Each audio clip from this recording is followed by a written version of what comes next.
ध्यान से देखना, इंपॉर्टेंट पॉइंट है बहुत ज्यादा। बट अभी उसका ट्रेलर कि अगर एसेट बेचेंगे तो क्या अलग होने वाला है। On 1st April 2016, a firm purchased a machinery for rupees 1,05,000. The scrap value is estimated at 5,000 at the end of its useful life, which is 10 years. Method कौन सा है? Straight line. Accounting period ends on 31st March. अब जो most important point है, the machine was sold. तो मैंने क्या बताया था? सबसे पहले हमने सीखा कि अगर एक ही एसेट खरीद रहे हैं तो क्या होगा, मल्टीपल एसेट्स खरीद रहे हैं तो क्या होगा, सेल ऑफ द एसेट है तो क्या होगा। तो आ गया सेल वाला पॉइंट भी। The machine was sold for 6,000 on 31st March 2023। Question को बड़े ध्यान से पढ़ेंगे कि क्वेश्चन के रिक्वायरमेंट क्या है। क्वेश्चन कहता है calculate the following: depreciation expense, net book value on 31st March 21, depreciation expense for 17, gain और लॉस। तो सबसे मजेदार पॉइंट ही क्या है? गेन और लॉस ऑन द सेल। तो बड़ी स्पेसिफिक रिक्वायरमेंट है क्वेश्चन की, कहीं नहीं लिखा हुआ प्रिपेयर एसेट अकाउंट और मशीनरी अकाउंट, तो हमें नहीं बनाना। क्वेश्चन की बड़ी स्पेसिफिक रिक्वायरमेंट है, तो ध्यान से देखेंगे। सबसे पहले तो वर्किंग नोट में कैलकुलेशन ऑफ डेप्रिसिएशन, कौन सा? एनुअल डेप्रिसिएशन कितनी है। तो डेप्रिसिएशन का फॉर्मूला क्या होता है?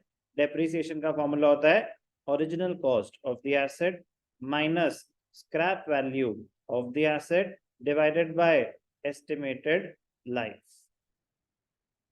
ओरिजिनल कॉस्ट क्या है? Asset was purchased for 1,05,000, scrap value is 5,000, estimated life is 10 years, तो 1 लाख divided by 10 is 10,000, तो डेप्रिसिएशन है 10,000। अब क्वेश्चन की रिक्वायरमेंट ध्यान से पढ़ेंगे, मेन आंसर। तो फर्स्ट पार्ट, डेप्रिसिएशन एक्सपेंस चाहिए for the year 31st March 17। हमने एसेट कब खरीदा? 1st April 2016। तो depreciation for the year ended, तो क्वेश्चन पूछ रहा है डेप्रिसिएशन फॉर द ईयर 2016-17, एक साल की डेप्रिसिएशन कितनी है हम कैलकुलेट कर चुके हैं, 10,000। Therefore, working note number 1। कोई डाउट? अब ध्यान से देखना, book value of the asset on 31st March 21, book value of the asset on 31st March 2021। Book value का मतलब क्या होता है? बुक वैल्यू का मतलब होता है कॉस्ट ऑफ द एसेट, आपने कितने का खरीदा, माइनस डेप्रिसिएशन, माइनस डेप्रिसिएशन। तो आपने कितने का खरीदा था, कब खरीदा था? 1st April 2016। कितने का खरीदा था? 1,05,000। कोई डाउट? अब डेप्रिसिएशन लगी उस पे, डेप्रिसिएशन फर्स्ट ईयर क्या था? 16-17, फिर सेकेंड ईयर क्या था? 17-18, फिर थर्ड ईयर क्या था? 18-19, फिर 19-20, फिर 20-21। हमें कब मांगा है? 21 तक, 31st March 21। समझ आ रहा है क्या हो रहा है? डेप्रिसिएशन कितनी है? 10,000, 10,000, 10,000, 10,000 और 10,000। ईयर 1, 2, 3, 4, 5, 5 साल की डेप्रिसिएशन चार्ज करनी। अकाउंट नहीं मांगा इसलिए नहीं बना रहे, अकाउंट मांगा होता तो आप अकाउंट बना रहे होते। माइनस हो रहा है तो आप माइनस में दिखा सकते हैं, माइनस साइन या ब्रैकेट्स में। तो कितना माइनस हो रहा है? 50,000। तो वैल्यू क्या आई? 55,000। तो therefore book value of the machine है, क्या है? Machinery on 31st March 21 is ₹55,000। समझ आया कैसे निकले बुक वैल्यू? कोई भी डाउट? अब ध्यान से देखना, most important point, calculation of profit और लॉस।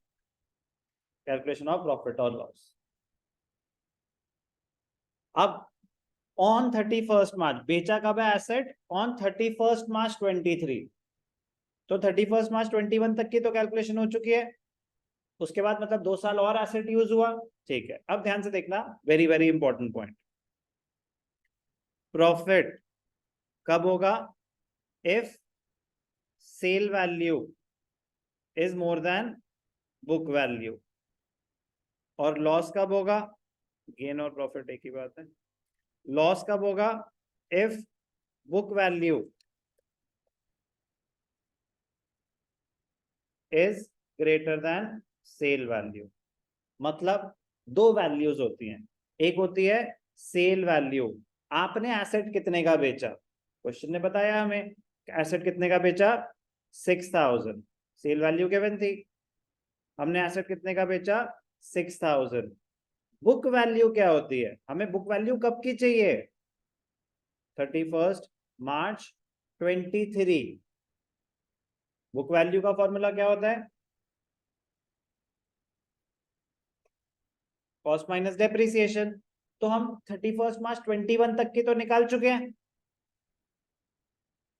बुक वैल्यू ऑन 31 मार्च 21 क्या थी? 55,000। 55,000 उसकी वैल्यू थी। अब उसके ऊपर और डेप्रिसिएशन चार्ज हुई, लेस डेप्रिसिएशन कौन से ईयर की? 2021 हो चुका है, 21-22 नहीं हुआ है। तो एक 21-22 और एक 22-23। तो 21-22 की कितनी है? 10,000। और नेक्स्ट ईयर की कितनी है? 10,000। अब बुक वैल्यू क्या आई? Book value on 31 March 23। Book value का मतलब होता है आपकी बुक्स में उसकी वैल्यू क्या आ रही है? 35,000। आपने कितने की बेची? 6,000। तो प्रॉफिट पे बेची या लॉस पे बेची? क्लियर? तो लॉस कितना हो गया? 35,000 की चीज आपने 6,000 में बेची, तो हल्का सा लॉस हो गया 29,000। इजी है, इजी रहने देना, बट ध्यान से, मतलब बेबी स्टेप्स, बेबी स्टेप्स, और बेबी स्टेप्स करते करते पूरा रास्ता कवर हो जाएगा, आपको पता भी नहीं चलेगा। बट उनको बड़ा आसान लगेगा जो हर स्टेप साथ साथ मेरे हाथ पकड़ के चल रहे हैं। कुछ बच्चे पीछे रह चुके हैं, ठीक है ना, तो वो रिग्रेट करेंगे, बट प्लीज अभी भी टाइम है, कवर करें।